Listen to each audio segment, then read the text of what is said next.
800,000 vehicles by 2018. How is that progress coming in terms of the sales so far this year? Sure. I think we're making great progress so far. We just finished the first half of the year with over 200,000 sales, and when you look in the history books, you have to actually go back into the early 70s to the time when we had that level of market share. So market share is growing, volume's growing. The Passat, the Jetta, the Beetle are all gaining momentum, and I think considering that 2018 is still 6 years away, and we'll probably, we did 324 last year, we're really on a good pace to get close to that number.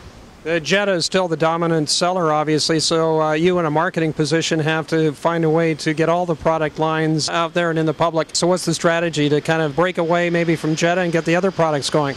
So we're really focused on a core model strategy. Jetta, you're right, last year we did 170,000 units. This year, with the addition of Passat, we're actually quite pleased because the volume there wasn't a lot of cannibalization. We're off a little bit year over year, but we've added now 90,000 additional, and 90,000 to date, additional Passats to the mix. So the goal is to strengthen Passat as another strong leg for the brand and continue to add new models as they come on stream. And I've got to ask you about your campaigns. A lot of dogs these days. If it's not Star Wars, it's dogs. Is the pet angle working?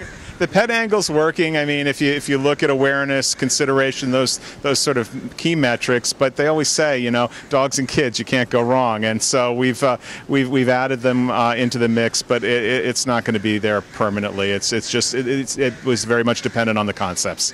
And I guess the big thing is because the company has done well with Audi and Volkswagen in the TDI, the diesel as an alternative to the regular gas engine has done incredibly well on fuel economy. Tell us a little bit about where Volkswagen is headed in terms of alternative fuels. Sure. We see ourselves as kind of a leader in that space, and we see demands in the case of Passat going up to about 30% TDI. In this market, hybrid gets a lot of play, but in reality, we're doing about 20% of our mix in the diesel lineup, and so the new diesels are much more efficient. They're quieter. The fuel is more accessible, and so the consumers really find a real benefit in driving a TDI clean diesel. Okay, hit me hard with some of the MPG numbers. Shock me. Yeah, well, I can give you what the official numbers are, but the real world stories are fantastic. The TDI on the Passat range gets 43 miles on the highway, which with a really fun driving experience. I think that's the key. American customers don't want to trade off their fun for their responsibility, and so TDI kind of delivers that. But in reality, consumers are reporting real world experiences far in excess of the number that we're allowed to report on the Mahoney label of 43. There are some of them close to 50 in terms of the performance that they're getting.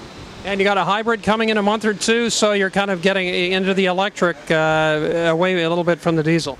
It is. I think there's a right tool for every job, and if you come at it from the consumer's perspective, there are definitely consumers that want hybrid as an alternative. We think that we've come with a really superior offering. We just broke a land speed record late last week, where the vehicle went over 186 miles an hour. So it's a really pretty amazing performance. But we're going to have a full suite of environmental technologies with diesel, hybrid, and then eventually electric.